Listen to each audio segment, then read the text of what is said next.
How does RPA aid in boosting employee productivity in the age of automation? Hi, Mark. Yes, RPA is not just about process automation, right?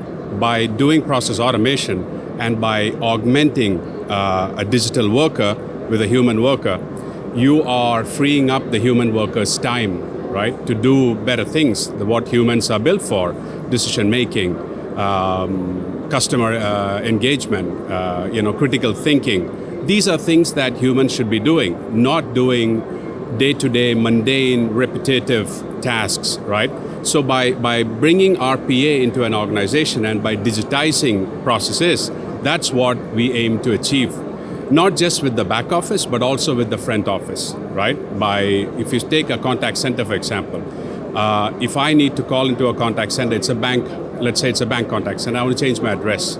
I call the contact center and I say I want to change my address. The agent is supposed to capture the information, go back into multiple systems, update it, trigger some approvals, get all of that information back. But with our robotic interface that we've built, it's called Automation Anywhere Robotic Interface, ARI, it becomes easier for them to capture the information, pass it on, the bots does all the work, gets it back and feeds it back to the customer.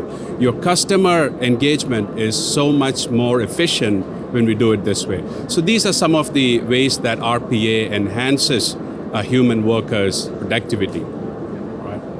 That's great. And as automation solutions mature, what are the biggest challenges now facing organizations to successfully implement and achieve desired benefits? So the most important thing, and I speak from experience in the region, is that you've got to really treat this as a program and not as a one-off, right? You don't just automate one process, get the ROI, and then you don't know how to move forward. So it's important that you consider this as a program. You have a sponsor from the C-level. It ties up to the organization's initiatives, your digital transformation, whatever that is, right? It's important that you tie that up and treat this as a program, because once you finish that first process, you should have a process pipeline ready for people to then move on.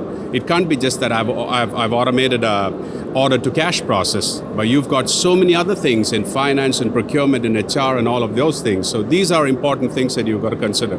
So for me, that's a simple, most important thing that everyone needs to consider, is that treat this as a program and as part of your corporate's initiative, right, to digitize your organization.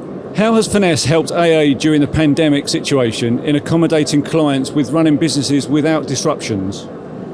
See, any partner, right, what's the value add that they bring to a customer? It's the understanding of their business, understanding of the industry, and the ability to deliver a particular solution. Finesse has got this combination right. If I take the pandemic period, they've had healthcare experts helping their customers understand what needs to be automated, right?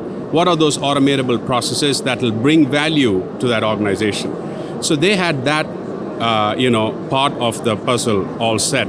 They also had, people who understood technology and people who could architect the solution. So it's a combination of all these things that works in favor of Finesse.